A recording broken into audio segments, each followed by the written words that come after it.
নমস্কার বন্ধুরা, আশা করি আপনারা সবাই ভালো আছেন। আজকে নিয়ে এলাম আরেকটি নতুন রেসিপি। আজকে আমরা রান্না করব পাবদা মাছের ঝোল। গরমকালটা প্রায় পড়েই গেল। এই সময় একটু হালকা পাতলা খাবার খেতে বেশ ভালোই লাগে। আসুন দেখে নিই এই পদটি রাঁধতে আমাদের কী কী প্রয়োজন।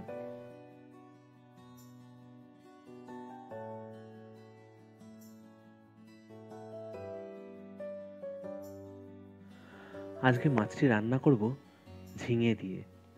এই গরমকালে এই ঝিঙে, পটল এই সমস্ত সবজি কিন্তু মেনলি পাওয়া যায়।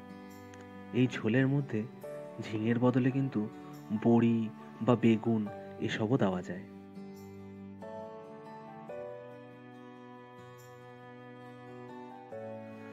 আর মশলা বলতে কিন্তু শুধুমাত্র একটু লঙ্কা বাটা, বাকি তেমন কোনো মশলা কিন্তু লাগছে না। মাছটা আগে আমরা ম্যারিনেট করে নেব। তার জন্য দেব কাঁচা সর্ষের তেল, হলুদ, লবণ আর সামান্য ময়দা। এই ময়দাটা দেবার কারণ হলো মাছটা যখন ভাজবো তখন মাছটা ফাটার চান্স অনেকটাই কমে যায়। আড় মাছ, বোয়াল মাছ, পাবদা মাছ এসব ভাজতে গেলে পরে দেখবেন মাছগুলো বড্ড ফাটে। ময়দাটা দিলে সেই সম্ভাবনাটা কমে যায়। লঙ্কাটা বেটে নিচ্ছি। মশলার মধ্যে কিন্তু একমাত্র এই মশলাটুকুই দরকার।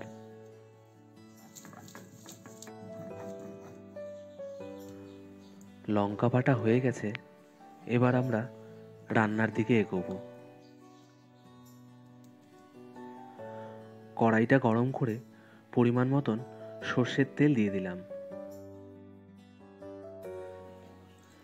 এবার ম্যারিনেট করে রাখা মাছগুলো ভেজে নেব। ময়দা মাখিয়েছি ঠিকই, তবুও ভাজার সময় কিন্তু একটু সাবধান থাকবেন। এই মাছগুলো তেলে দিলেই বড্ড ফাটে।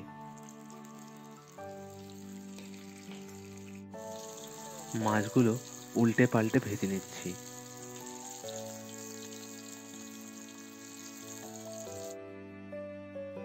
মাছ ভাজা কিন্তু আমাদের হয়ে গেছে। এবার আমরা ঝিঙেগুলো ভেজে নেব।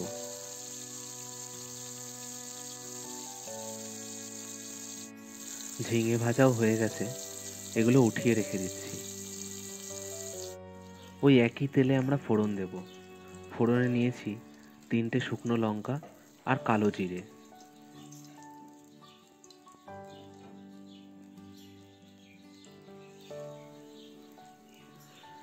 এবার আমরা আলুগুলো ছেড়ে দিচ্ছি।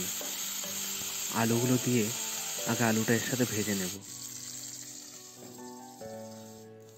আলুগুলি খানিকটা ভাজা হয়ে গেলে আমরা এর মধ্যে লঙ্কা বাটাটা দিয়ে দেব। এবার দিয়ে দেব খানিকটা হলুদ আর লবণ। এই মশলা এখন আমরা 5 মিনিট মিডিয়াম আঁচে বেশ ভালো করে কষে নেব।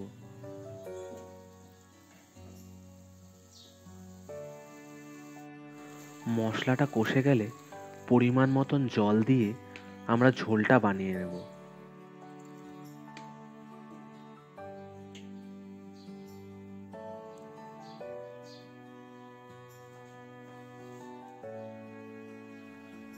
দিয়ে দিচ্ছি 2টো গোটা কাঁচা লঙ্কা।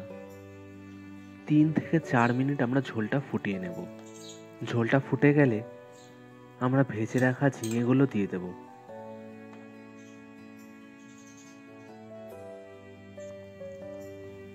ঝিঙেটা দিয়ে 1-2 মিনিট ফুটিয়ে আমরা মাছগুলো দিয়ে দেব।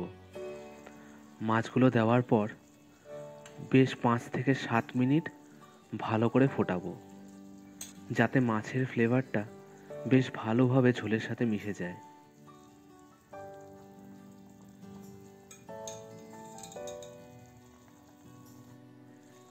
এবার দিয়ে দিচ্ছি কুচনো ধনেপাতা।